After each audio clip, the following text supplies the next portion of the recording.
കോൺഗ്രസിന്റെ parliamentary party യോഗം ഞായറാഴ്ച ചേരും. പ്രതിപക്ഷ നേതാവിനെ നിശ്ചയിക്കാനാണ് യോഗം ചേരുക.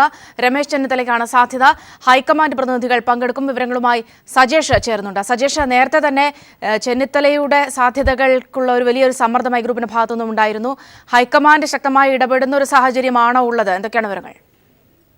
സൗമ്യ, പ്രതിപക്ഷ നേതൃസ്ഥാനത്ത് ഉമ്മൻചാണ്ടി എത്തിക്കുന്നതിനുള്ള വിഭാഗത്തിന്റെ അവസാനത്തെ നീക്കങ്ങളും പരാജയപ്പെട്ടു. ഘടകകക്ഷികളുടെ കൂടി പിന്തുണയോടുകൂടി ഉമ്മൻചാണ്ടിയെ പ്രതിപക്ഷ നേതൃസ്ഥാനത്ത് എത്തിക്കാമെന്നായിരുന്നു എ ഗ്രൂപ്പിന്റെ പ്രതീക്ഷ. ഉമ്മൻചാണ്ടി പ്രതിപക്ഷ നേതൃസ്ഥാനം വേണ്ടെന്ന് പരസ്യമായി പറയുമ്പോഴും അത്തരത്തിലൊരു നീക്കം നടന്നിരുന്നു. എന്നാൽ അക്കാര്യത്തിലൊന്നും ഒരു ഗുണവും ഉണ്ടായിട്ടില്ല. ഞായറാഴ്ച പാർലമെന്ററി പാർട്ടി യോഗം ചേരും. ഐ ഗ്രൂപ്പ് രമേശ് ചെന്നിത്തലയ്ക്ക് വേണ്ടി അവകാശവാദം ഉന്നയിക്കാനും തീരുമാനിച്ചു. രണ്ട് കാര്യങ്ങളാണ് ഉമ്മൻചാണ്ടിക്ക് തിരിച്ചടിയാവുന്നത്. ഒന്ന്, എംഎൽഎമാരുടെ അംഗബലത്തിൽ എ ഗ്രൂപ്പിന് എണ്ണം കുറവാണ്. 12 പേർ ഐ ഗ്രൂപ്പിനെ തുണയ്ക്കുന്നു, 8 പേർ എ ഗ്രൂപ്പിനെ തുണയ്ക്കുന്നു. മറ്റ് 2 പേർ കെ എസ് ശബരിനാഥനും അനിൽ അക്കരയും. കെ എസ് ശബരിനാഥൻ ഒരു ഗ്രൂപ്പിലും തൽക്കാലം ഇല്ല. അനിൽ അക്കര സുധീരൻ വിഭാഗത്തിലാണ്. ഇവർ 2 പേര് കൂടി ചേർന്നാലും 12-10 എന്ന നിലയിലായിരിക്കും അംഗബലം ഉണ്ടാകുക. അതുകൊണ്ട് തന്നെ അംഗബലത്തിൻ്റെ കാര്യത്തിൽ ഉമ്മൻചാണ്ടിക്ക് സാധ്യതയില്ല. രണ്ടാമത്, ഹൈക്കമാൻഡ് പിന്തുണ വേണം. സ്ഥാനാർത്ഥി നിർണയ ചർച്ചയിൽ ഹൈക്കമാൻഡുമായി വെല്ലുവിളിയുടെ അടുത്ത് പോലും എത്തിയ രീതിയിലേക്ക് കാര്യങ്ങൾ നീങ്ങിയതുകൊണ്ട് ഹൈക്കമാൻഡിൻ്റെ പിന്തുണയും ഉമ്മൻചാണ്ടിക്ക് കിട്ടില്ല. സ്വാഭാവികമായും ഐ ഗ്രൂപ്പ് അവകാശവാദം ഉന്നയിക്കുന്നതോടുകൂടി പാർലമെന്ററി പാർട്ടി യോഗം പ്രതിപക്ഷ നേതൃസ്ഥാനത്തേക്ക് രമേശ് ചെന്നിത്തലയെ തെരഞ്ഞെടുക്കുമെന്ന അത് ഏതാണ്ട് ഉറപ്പായിരിക്കുകയാണ്. ഉമ്മൻചാണ്ടിയെ UDF ചെയർമാനാക്കി മാറ്റാമോ എന്ന നീക്കവും എ ഗ്രൂപ്പ് നടത്തിയിരുന്നു. എന്നാൽ ഇതിലും ഐ ഗ്രൂപ്പ് അംഗീകരിക്കുന്നില്ല. UDF ചെയർമാൻ സ്ഥാനം സാധാരണഗതിയിൽ പ്രതിപക്ഷ നേതാവിനുള്ള സ്ഥാനമാണെന്നാണ് ഐ ഗ്രൂപ്പിൻ്റെ നിലപാട്. അതുകൊണ്ട് UDF കൺവീനർ സ്ഥാനമോ അങ്ങനെ ഏതെങ്കിലും ഒരു സ്ഥാനത്ത് ഉമ്മൻചാണ്ടി ഒതുങ്ങേണ്ടി വരും. ഹൈക്കമാൻഡ് പ്രതിനിധികളായി മുകുൾ വാസ്നിക്കും ഷീല ദീക്ഷിതും ഞായറാഴ്ച ചേരുന്ന പാർലമെന്ററി പാർട്ടി യോഗത്തിൽ പങ്കെടുക്കുന്നുണ്ട്. സൗമ്യ, സജേഷാണ് വിവരങ്ങൾ നൽകിയത്. കോൺഗ്രസ് പാർലമെന്ററി പാർട്ടി യോഗം ഞായറാഴ്ച ചേരുകയാണ്. കടൽക്കൊലക്കേസിൽ ഇന്ത്യയിൽ കഴിയുന്ന ഇറ്റാലിയൻ നാവികന് ഉപാധികളോടെ നാട്ടിലേക്ക് മടങ്ങാൻ സുപ്രീം കോടതി അനുമതി നൽകി. നാവികൻ സാൽവത്തോറ ജെറോമിന്റെ ഹർജി പരിഗണിച്ചാണ് അനുമതി. നാവികന്റെ ആവശ്യം ഇന്ത്യ എതിർത്തില്ല. കടൽക്കൊലക്കേസിൽ അന്താരാഷ്ട്ര മധ്യസ്ഥ കോടതി വിധി ഇന്ത്യക്ക് അനുകൂലമായാൽ നാവികൻ മടങ്ങിവരണം. ഇക്കാര്യത്തിൽ ഉറപ്പ് ഇറ്റാലിയൻ എംബസി എഴുതി നൽകണമെന്നും സുപ്രീം കോടതി ആവശ്യപ്പെട്ടു. കടൽക്കൊലക്കേസ് പരിഗണിക്കുന്ന അന്താരാഷ്ട്ര മധ്യസ്ഥ കോടതി വിധി ഇന്ത്യക്ക് അനുകൂലമായാൽ നാവികൻ മടങ്ങിവരണം. ഇക്കാര്യത്തിൽ ഇന്ത്യയിലെ ഇറ്റാലിയൻ എംബസി രേഖാമൂലം ഉറപ്പ് നൽകണം. ഇറ്റലിയിൽ കഴിയുകയാണെങ്കിലും നാവികൻ ഇന്ത്യയുടെ അധികാരപരിധിയിലായിരിക്കും. പാസ്പോർട്ട് ഇറ്റാലിയൻ അധികൃതർക്ക് നൽകണം തുടങ്ങി ഉപാധികളോടെയാണ് സാൽവത്തോറോ ജെറോമിന് നാട്ടിലേക്ക് പോകാൻ സുപ്രീം കോടതി അനുമതി നൽകിയിരിക്കുന്നത്. നാട്ടിലേക്ക് മടങ്ങണമെന്ന നാവികന്റെ ആവശ്യം കേന്ദ്ര സർക്കാർ എതിർത്തില്ല. മാനുഷിക വശം പരിഗണിച്ച് എതിർക്കുന്നില്ലെന്നാണ് കേന്ദ്ര സർക്കാർ സുപ്രീം കോടതി അറിയിച്ചത്. സാൽവത്തോറോ ജെറോമിനൊപ്പം കടൽക്കൊലക്കേസിൽ പിടിക്കപ്പെട്ട മാസിമിലാനോ ലത്തോറയും നേരത്തെ ചികിത്സയ്ക്കായി ഇറ്റലിയിലേക്ക് മടങ്ങിയിരുന്നു. ഇയാൾക്കും ഇനി ഇന്ത്യയിലേക്ക് വരേണ്ടതില്ല. അന്താരാഷ്ട്ര മധ്യസ്ഥ കോടതി എടുക്കുന്ന തീരുമാനമാണ് കടൽക്കൊലക്കേസിൽ ഇനി പ്രധാനം. 2012 കേരള സമുദ്രാതിർത്തിയിൽ വച്ചാണ് ഇറ്റാലിയൻ നാവികർ മത്സ്യത്തൊഴിലാളികളെ വെടിവെച്ചു കൊന്നത്. News bureau, Delhi. കടൽക്കൊലക്കേസിൽ കേന്ദ്ര സർക്കാരിന്റേത് കള്ളക്കളിയാണെന്ന് മുഖ്യമന്ത്രി പിണറായി വിജയൻ. കേന്ദ്രത്തിന്റെ തെറ്റായ നിലപാട് മൂലമാണ് നാവികൻ രക്ഷപ്പെട്ടതെന്നും മുഖ്യമന്ത്രി പറഞ്ഞു.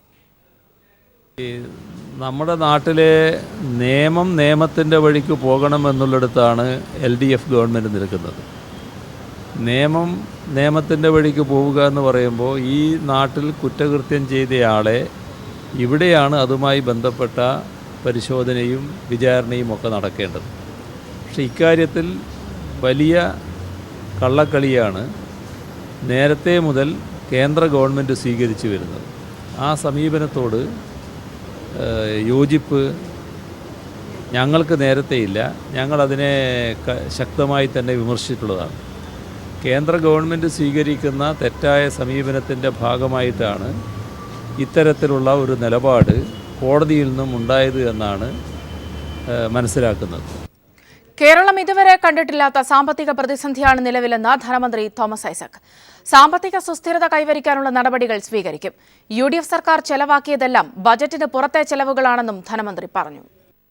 ബഡ്ജറ്റ് എന്ന് പറയുന്നത് ശുദ്ധ പ്രഹസനമായിട്ട് മാറി. ഈ മൂലധന ചെലവ് കുറയാണ് ചെയ്തിട്ടുള്ളത്. സംസ്ഥാന വരുമാനത്തിന്റെ ശതമാനമായി കണക്കാക്കിയിട്ടുണ്ടെങ്കിൽ ചെലവെല്ലാം ദൈനംദിന ചെലവാക്കി മാറ്റി. അതാണ് ഈ പ്രതിസന്ധിയുടെ കാരണം എന്ന് പറയുന്നത്.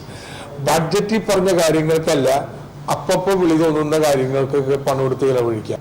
ഈ സാമ്പത്തിക പ്രതിസന്ധിയിലും വൻകിട മൂലധന നിക്ഷേപം കേരളത്തിൽ സാധ്യമാക്കുന്നത് എങ്ങനെയെന്നുള്ളതാണ് വെല്ലുവിളി. ഈ സാമ്പത്തിക പ്രതിസന്ധി പരിഹരിച്ചു കഴിഞ്ഞിട്ട് നമുക്ക് വൻകിട നിക്ഷേപങ്ങളാകാം എന്ന് കരുതി കഴിഞ്ഞാൽ അത് വളർച്ചയ്ക്ക് വലിയ തിരിച്ചടിയായിട്ട് മാറും. അതുകൊണ്ട് എത്രയും പെട്ടെന്ന് സാമ്പത്തിക സുസ്ഥിരത കൈവരിക്കാനുള്ള നടപടികൾ സ്വീകരിക്കുക. ഒരുപക്ഷെ ഒരു 2 വർഷം എങ്കിലും എടുക്കുമെന്ന് എനിക്ക് തോന്നുന്നു. സർക്കാരിന്റെ വിവാദ ഉത്തരവുകൾ പരിശോധിക്കാൻ നിയോഗിക്കപ്പെട്ട മന്ത്രിസഭാ ഉപസമിതി തിങ്കളാഴ്ച യോഗം ചേരും. ജനുവരി 1-ന് ശേഷം ഉമ്മൻചാണ്ടി സർക്കാർ കൈക്കൊണ്ട വിവാദ ഉത്തരവുകളാണ് ഉപസമിതി പരിശോധിക്കുക. കഴിഞ്ഞ സർക്കാർ അവസാന കാലത്ത് തിടുക്കത്തിലെടുത്ത തീരുമാനങ്ങൾ അഴിമതി ലക്ഷ്യമിട്ടാണെന്ന വിമർശനമുയർന്നിരുന്നു. ഈ സാഹചര്യത്തിലാണ് ജനുവരി 1-ന് ശേഷമുള്ള സർക്കാർ തീരുമാനങ്ങൾ പരിശോധിക്കാൻ ഇന്നലെ ചേർന്ന ആദ്യ മന്ത്രിസഭാ യോഗം തീരുമാനിച്ചത്. ഇതിനായി രൂപീകരിച്ച മന്ത്രിസഭാ ഉപസമിതിയുടെ ആദ്യ യോഗം തിങ്കളാഴ്ച ചേരും. പ്രതികാര നടപടി സ്വീകരിക്കില്ലെന്നും എന്നാൽ നിയമം നടപ്പാക്കുമെന്നും സമിതി കൺവീനർ AK ബാലൻ പറഞ്ഞു. ഭരണകക്ഷിയായാലും ശരി പ്രതിപക്ഷത്തായാലും ശരി, അഴിമതിക്കാരാണോ നേതൃത്വം കൊടുക്കുന്നത്, ആരാണോ അഴിമതി നടത്തുന്നത്, അവരെ നിയമത്തിൻ്റെ മുമ്പിൽ കൊണ്ടുവന്ന് നിയമപരമായി ശിക്ഷിക്കുക. അല്ലാതെ ഏതെങ്കിലും പാർട്ടി ഓഫീസിൽ നിന്നുള്ള ശിക്ഷയല്ല, നിയമത്തിൻ്റെ മുമ്പിൽ കൊണ്ടുവരിക. അതാണ് ഗവൺമെൻറ്റിൻ്റെ ബാധ്യത. പിന്നെ ചെയ്യേണ്ടത് കോടതികളാണ്.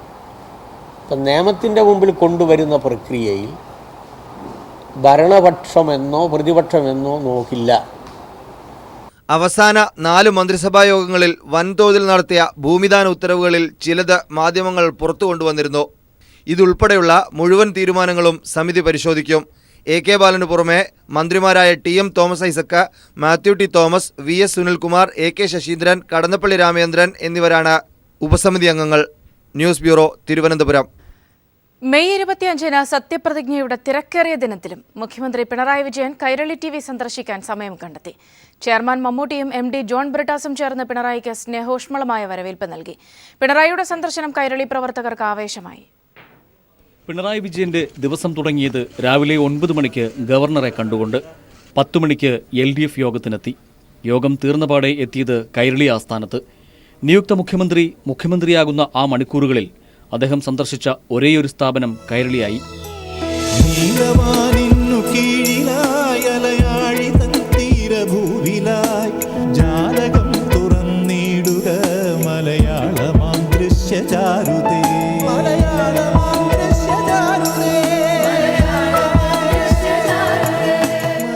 ആ വികാരം കേരളത്തിന്റെ പുതിയ നായകൻ ഇങ്ങനെ വാക്കുകളിൽ പകർത്തി. കൈരളിയുടെ സന്തോഷം എനിക്കും ഉണ്ടാകുന്ന സന്തോഷമാണ്.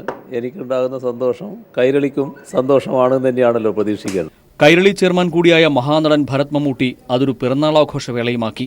സന്തോഷം നമ്മുടെ പ്രകടിപ്പിക്കാനും അദ്ദേഹത്തിന്റെ ജന്മദിനം നമുക്ക് അദ്ദേഹത്തിന്റെ സാന്നിധ്യത്തിൽ ആഘോഷിക്കാൻ പറ്റിയിട്ടില്ല. അങ്ങനെ ഒരു വെടിക്ക് ഒരു 3-4 പക്ഷികളെ നമ്മളിവിടെ വിളിച്ചു.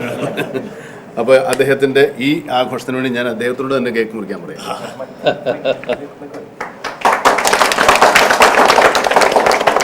അപ്പോൾ അത്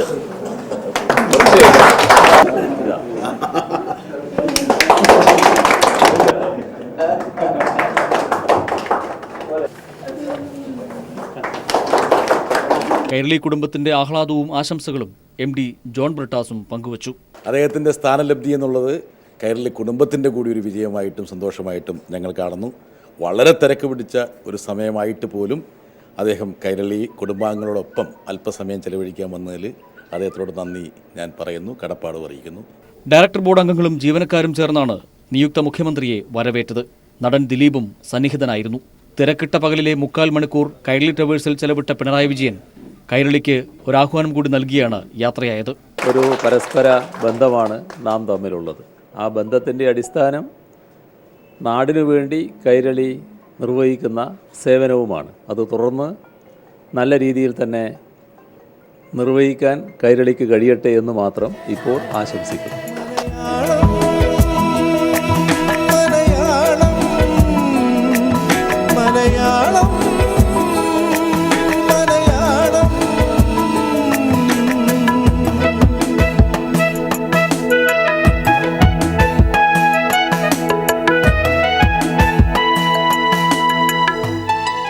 ന്യൂസ് ബ്യൂറോ, തിരുവനന്തപുരം. ഫാഷൻ ഇൻസ്റ്റിറ്റ്യൂട്ടായ GITDയിലെ വിദ്യാർത്ഥികളും ഡിസൈനർമാരും ഒരുക്കിയ എക്സലന്റ് എക്സ്പോ 2016 പ്രദർശനം Pala excellence institute of fashion designer സെന്ററിൽ നടന്നു.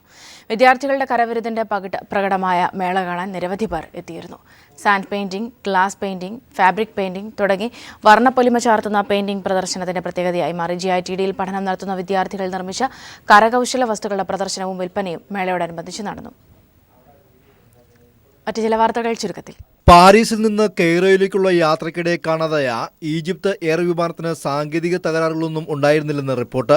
വിമാനം ടേക്ക് ഓഫ് ചെയ്യുന്നതിന് മുൻപ് നടത്തിയ പരിശോധനകളിലൊന്നും സാങ്കേതിക തകരാറുകൾ ഉണ്ടായിരുന്നില്ല. വിമാനത്തിന്റെ ബ്ലാക്ക് ബോക്സ് കണ്ടെത്താനുള്ള തിരച്ചിൽ തുടരുന്നു. രാജ്യത്ത് പൊതുഗതാഗതത്തിന് ഉപയോഗിക്കുന്ന എല്ലാ ബസ്സുകളിലും എമർജൻസി ബട്ടണുകളും CCTV ക്യാമറകളും വെഹിക്കിൾ ട്രാക്കിംഗ് ഉപകരണങ്ങളും നിർബന്ധമാക്കുന്നു. സ്ത്രീ സുരക്ഷ ഉറപ്പാക്കുന്നതിനാണ് നടപടി. കുട്ടിക്കുറ്റവാളികളെ വിലങ്ങുവയ്ക്കുകയോ ജയിലിലിടുകയോ ചെയ്യരുതെന്ന് കേന്ദ്ര സർക്കാർ. നിയമം വ്യവസ്ഥ ചെയ്യുന്ന ബാലനീതി നിയമത്തിന്റെ കരട് കേന്ദ്ര സർക്കാർ പുറത്തിറക്കി. വാണിജ്യ മേഖലയിൽ ഇന്ത്യയും ചൈനയും തമ്മിൽ വിശാലമായ സഹകരണം വേണമെന്ന് രാഷ്ട്രപതി പ്രണബ് കുമാർ മുഖർജി. ചൈന സന്ദർശനത്തിന്റെ 2ാം ദിവസം ഇന്ത്യ-ചൈന ബിസിനസ് ഫോറത്തിൽ സംസാരിക്കുകയായിരുന്നു രാഷ്ട്രപതി.